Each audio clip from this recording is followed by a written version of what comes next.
Masih ada pengobatan primitif, masih ada nggih? Masih ada. Tetap kita nanti mendampingi mereka agar model pengobatannya tidak salah, gitu nggih. Nah, sejarah pengobatan Indonesia tentunya masa dahulu sama masa sekarang pun berbeda. Iya berbeda. Kalau sekarang ini masanya masa teknologi berbasis vibrasi. Jadi pengobatannya sudah disemprotkan, diteteskan. Kalau dulu digodok satu panci minumnya, terus besok godok lagi. Sekarang sudah ada namanya kapsul, bentar lagi ada teknologi tetesan. Setelah tetesan baru sudah vibrasi semprotan spray. Sakit kepala disemprot itu, sakit kepala disemprot kepalanya hilang rasa sakitnya, sakit jantung disemprot jantung hilang. Terus tadi itu proses perubahan dalam dunia pengobatan itu ada. Ini namanya kedokteran barat atau Western medicine. Jenengan ini ada yang dokter, ada yang perawat, nakes, ada nggih? Nah, berarti jenengan bukan orang kedokteran barat. Kedokteran timur itu Eastern medicine, mulai dari tibu nabawi, ayurvedik, TCM, psikologi dan lain sebagainya. Ilmu kesehatan dibagi tiga sebetulnya. Kita posisinya di kedokteran timur, kita posisinya di kedokteran atau kedokteran Islam.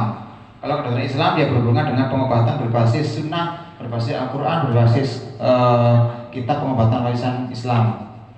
Kedokteran barat, oke, ini TCM, oke. Ini kalau kedokteran Islam, Islamic medicine, bahwa dasar pengobatan itu dibagi tiga.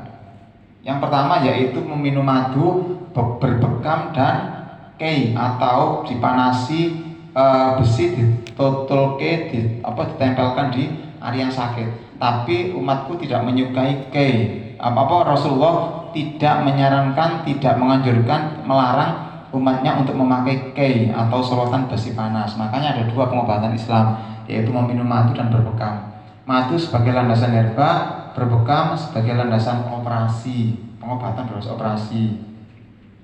Ini kitab-kitabnya. Ini tahu apa ini? Ini lambang apotik namanya. Lambang apotik.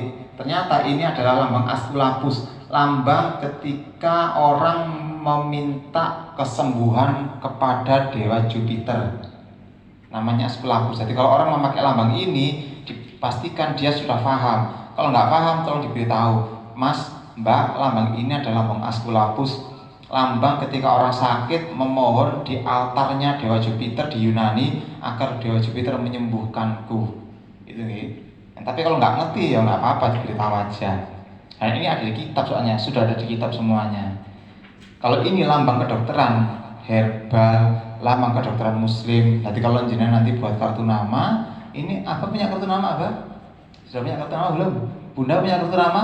Belum. Nanti kalau buat kartu nama bisa menampilkan logo ini sebagai aku adalah kedokteran timur atau versi Islamic medicine, kedokteran timur. Kitab-kitab menuliskan gambar-gambar pengobatan zaman dahulu, operasi, pembekaman, dan jenis herba yang dikonsumsi. Karena dulu tidak ada foto, digambar, di kitab-kitab. Dan ini di kitab, digambarkan di kitab. Yes. Ternyata Al-Quran berbicara tentang dunia kesehatan. Buktinya apa? Mulai dari unsur fisik, unsur psikis, sama nutrisi. Ayatnya banyak sekali. Di surah Abasa itu bercerita tentang ilmu nutrisi, di surah Al-Insan bercerita tentang pengobatan dan lain sebagainya, banyak sekali. Coba nanti dibuka satu persatu.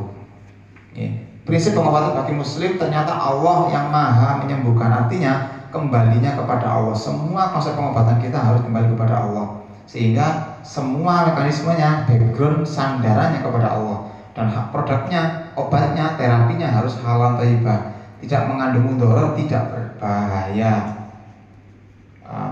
Ternyata penciptaan itu dibagi menjadi 4. Penciptaan Nabi Adam, Nabi Isa, Ibu Hawa, dan manusia modern. Saya hanya bercerita tentang manusia modern.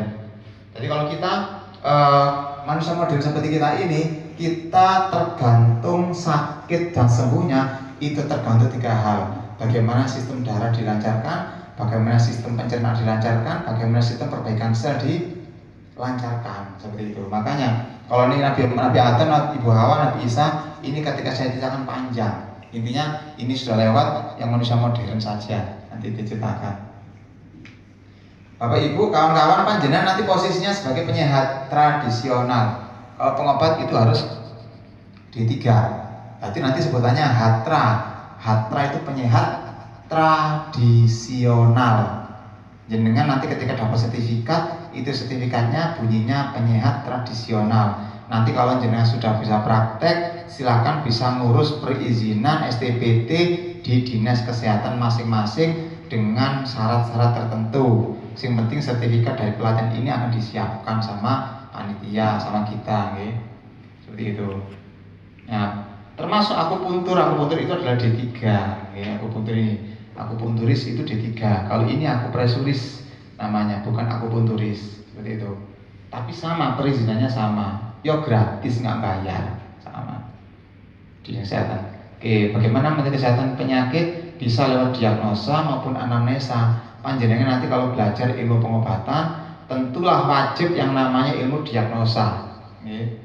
Tidak ada pengobatan tanpa diagnosa. Didiagnosa dulu, dia sakitnya apa, pasien sakit apa. Kalau pasiennya sakitnya jantung, hasil diagnosanya ya berarti terapinya ya jantung.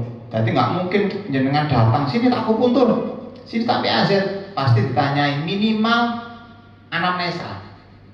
Pak D sakitnya apa? Saya ini loh kaki saya nyeri, yang mana sebelah kiri, pinggul sebelah kiri nyeri. Nah, minimal, berarti kan ada diagnosanya lah.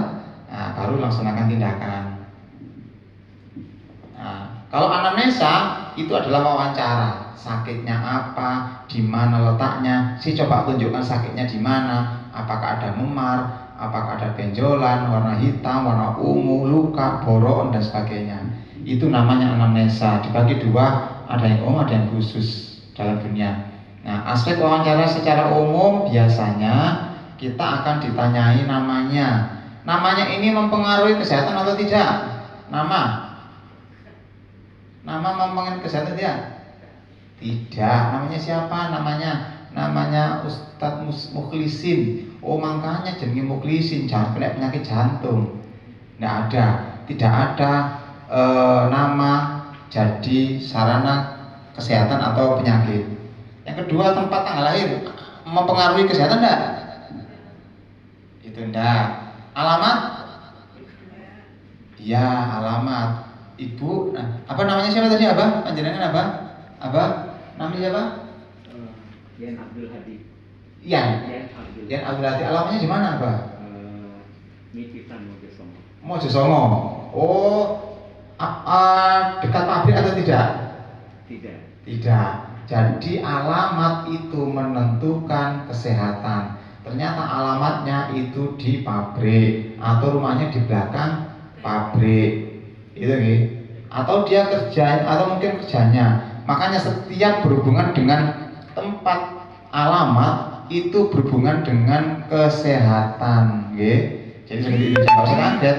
Kalau alamatnya sampai mana, Cak Abu? Alamat saya di Surabaya. Surabaya mana? Belakang pabrik cat. Berapa kilo? Oh, cuma 200 meter sudah pabrik, belakang pabrik. Itu berarti dia sakit pernapasan. Mungkin sakit pernapasan atau mungkin dia kerja di lingkungan pabrik, juga masalah, ya. Umur menentukan kesehatan enggak? Menentukan. Iya, semakin tua semakin potensi sakit. Riwayat keluarga? Ya, faktor genetik. Riwayat penyakit? Ya, semakin lama penyakit nempel, semakin memungkinkan potensi komplikasi. Penyakitnya double. Makanan harian apalagi. Nah, ini namanya aspek wawancara atau anamnesa.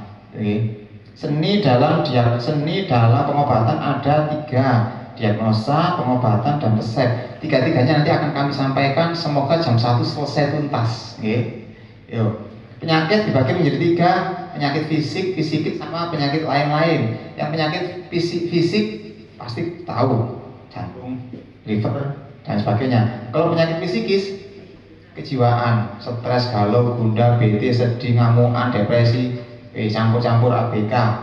Kalau lain-lain itu penyakit akibat non medis atau non yang lain. Seperti apa contohnya?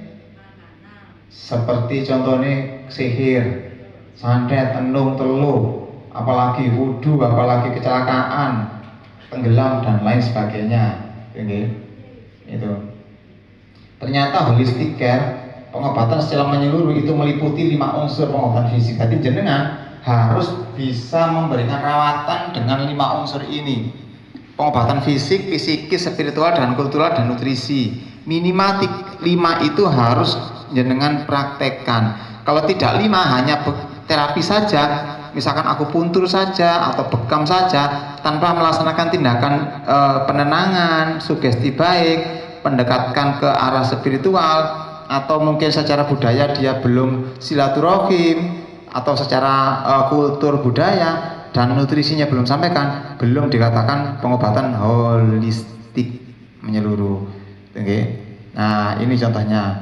Perawatan sempurna ketika 3 unsur itu dilaksanakan, fisik, psikis, sama nutrisi. Nutrisi itu naturopati. Nutrisinya apa berarti? Kasih obat. Obat apa? Obat herbal, jamu, obat dari Al-Quran, dan lain sebagainya. Ternyata setiap manusia, setiap sejarah itu punya suksesi dalam menerapi. Tabib, sinseh itu adalah mereka sukses dalam memberikan nerapi. Apa rahasianya? Kita coba buka rahasianya. Ini rahasia loh ya, untuk kita berdua saja loh ya. Itu.